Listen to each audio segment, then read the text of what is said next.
विद्यार्थी मित्र हो, दिवाळीच्या अगोदर आपण chemical reaction and chemical equation या चॅप्टरचा स्टडी करत आलेलो आहोत. पण त्याच्यामध्येही शेवटचं एक आर्टिकल राहिलेलं आहे. ते आर्टिकल आहे रस्ट असेल, करोजन असेल किंवा रॅन्सिडिटी असेल. तर आपल्याला 2-3 आर्टिकलचा स्टडी करायचा आहे. खरं तर दिवाळी सुट्ट्या तुमच्या मजेत गेलेल्या असतीलच, पण आपल्याला या लॉकडाऊनमुळं आपला अभ्यासक्रम पूर्ण मागं पुढं झालेला आहे. मी शक्यतो आता जरी रेग्युलर पिरियडमध्ये आपल्या वर्गाच्या ग्रुपवर जरी रोज मला नाही टाकता आले शासनाच्या नियमानुसार म्हणा किंवा शाळेच्या नियमानुसार म्हणा, पण मी यूट्यूबवर रोज एक व्हिडिओ टाकण्याचा प्रयत्न करणार आहे सायन्स फर्स्टचा. जर तुम्हाला रोज व्हिडिओ पाहायचा असेल तर तुम्ही माझ्या चॅनलला सबस्क्राईब करू शकता. RST सायन्स अँड मॅथमॅटिक्स या यूट्यूब चॅनलला तुम्ही सबस्क्राईब करू शकता आणि रोज एक व्हिडिओ पाहू शकता. ठीक आहे, तर आपण याच्यामध्ये सुरुवातीला रस्ट म्हणजे काय आहे. During the period of the rainy season when we observe around it.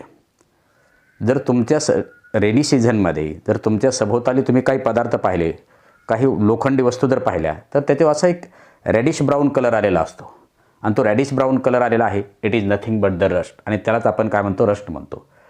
आता एक्सपेरिमेंटली आपल्याला हे प्रूव्ह करता येणार नाही, पण मी समजून देण्याचा प्रयत्न करणार आहे.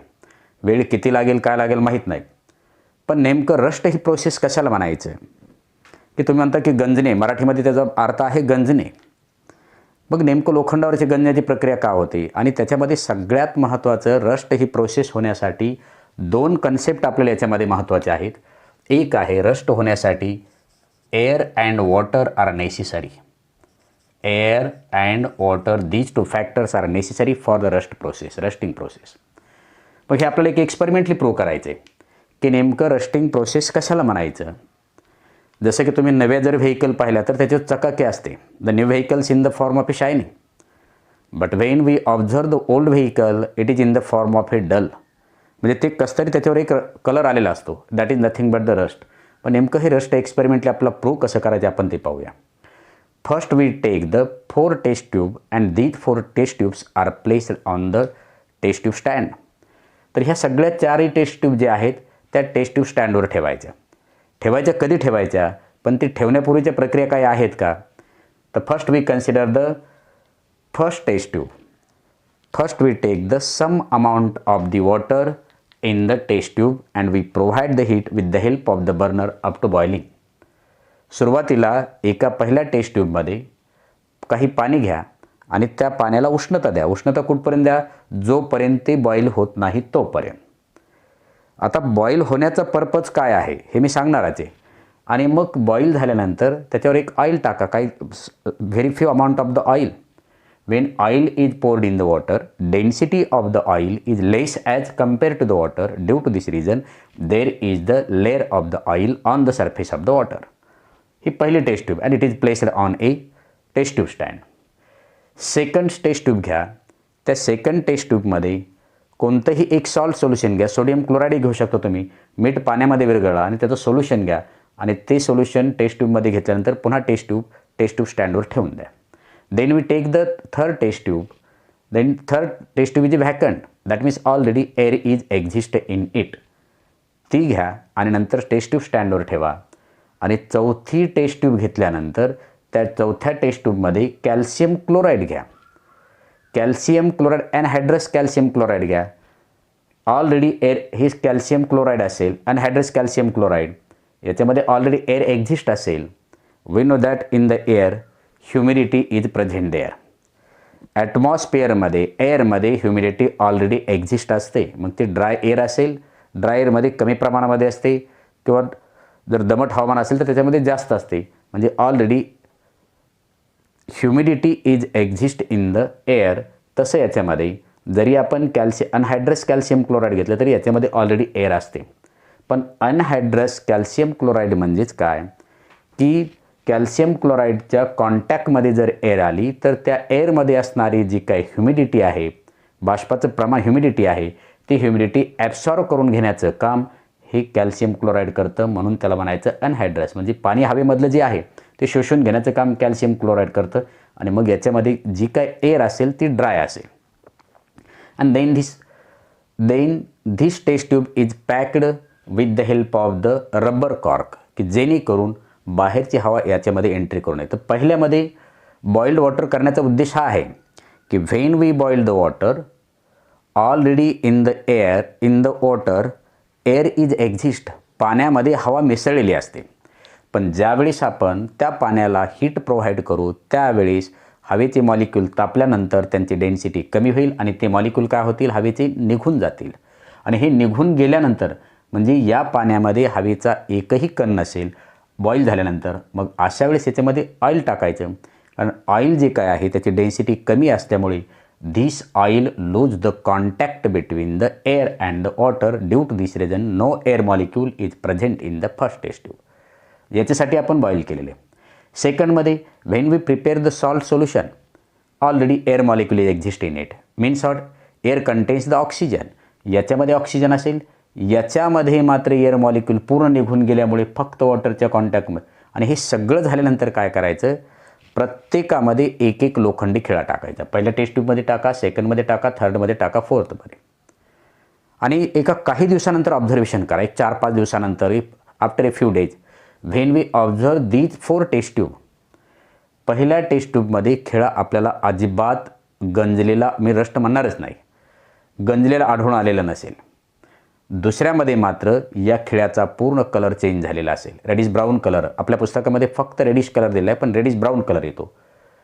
तिसऱ्यामध्ये जर आपण पाहिलं तर थोडेफार प्रमाणामध्ये होईल. आणि चौथ्यामध्ये जर पाहिलं तर बिलकुल खिळ्याचा रंग बदललेला नसेल. म्हणजे जास्तीत जास्त जो काय कलर बदललेला असेल ते या टेस्ट ट्यूबमध्ये असलेल्या खिळ्याचा बदल असेल, याचा थोड्याफार प्रमाणामध्ये असेल. मग असं नेमकं का होतं?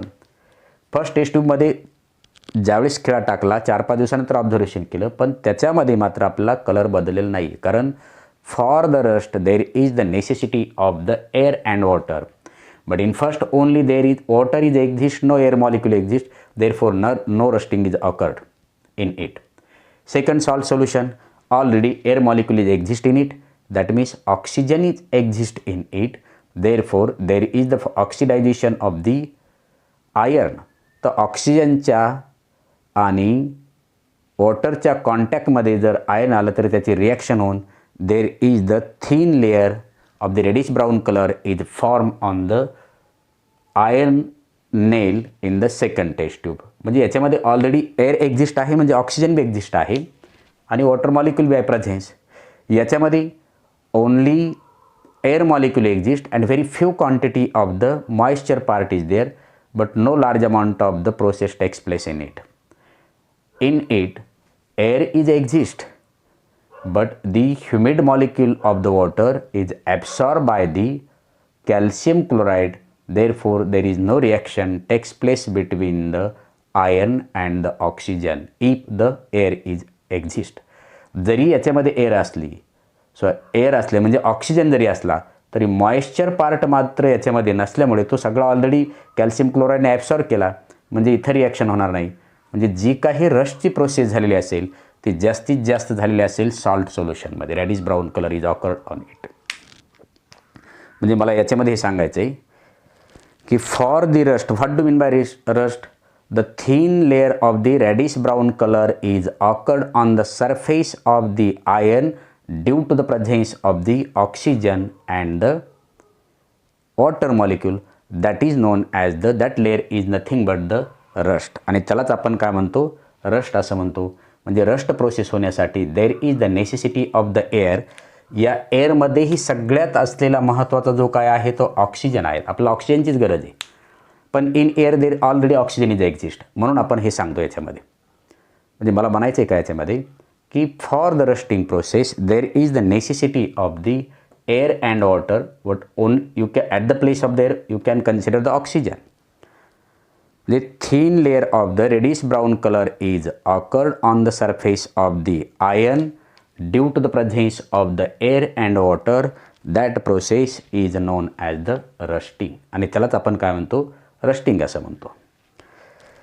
This rusting process जी आहे, in the simple way, the rusting process does not exist between the iron and oxygen. मी असं म्हणत नाही की ही रस्टिंग प्रोसेस जी आहे आयर्न आणि ऑक्सिजनमध्ये सहजासहजी प्रोसेस घडून येत नाही, रिॲक्शन होत नाही आहे. मग हे that means the rusting process takes place between the iron and oxygen with the help of the electrochemical reaction. त्याला काय म्हणायचं, इलेक्ट्रोकेमिकल रिॲक्शन. हा एक्सपेरिमेंट समजला असेल की याच्यामध्ये रस्टिंग प्रोसेस होण्यासाठी there is the necessity of the air molecule and water. Air molecule means what, oxygen and water molecule is necessary, where water is present but oxygen is not present there. In it oxygen and water also be exist. In it very few quantity of the humidity and oxygen is exist but that humid part is not sufficient for the rusting. याच्यामध्ये air molecule आहेत, humidity आहे, पण ती humidity already अगोदरच calcium क्लोराईडने absorb करून घेतलेली आहे. म्हणजे नेल बरोबर रिॲक्शन होण्यासाठी इथं ऑक्सिजन नाही, ह्युमिडिटी नाही, ऑक्सिजन जरी असला तरी. म्हणजे for the rusting process there is the necessity of the air molecules and water. That means not only air, that means not air, only oxygen and water is exist necessary for the rusting process. मी सांगितलं की simple reaction there is no rusting process between the iron and the oxygen सांगितलेले आत्ताच. मग for the rusting process there is the necessary of the electrochemical reaction. मग electrochemical reaction कशाला म्हणायचं, with the help of the electric current is passing through the any solution and chemical reaction takes place. That means with the help of the electric current chemical reaction takes place, that is nothing but the electrochemical reaction. मग कुठलं तरी आपण एखादं solution तयार करणार आणि त्या सोल्युशनमध्ये आपण कॅथोड आणि ॲनोड घेणार. In last year you had studied it or 8th standard you had studied it. Cathode आणि ॲनोड घेणार आणि कॅथोड आणि ॲनोडमध्ये एक सोल्युशन कुठलं तरी घेणार की त्याच्यामध्ये इलेक्ट्रिक करंट पास करणार आपण. पण महत्त्वाचे घटक आहे त्याच्यामध्ये वॉटर आणि आयर्न. खरं तर आपण वॉटर घेतलं तरी सफिशियंट आहे. First we take the some amount of the water and then तुम्ही इलेक्ट्रोकेमिकल रिॲक्शन पाहिली असेल. इथं समजा मी वॉटर घेतलं and this iron plate is acts as a anode, and suppose any metal rod is considered as a cathode and it is connected to the cell or battery and electric current is passing through it. पण नेमकं होतं काय याच्यामध्ये, on the anode surface, किंवा हा experiment आपण याच्यानंतरही पाहू शकतो.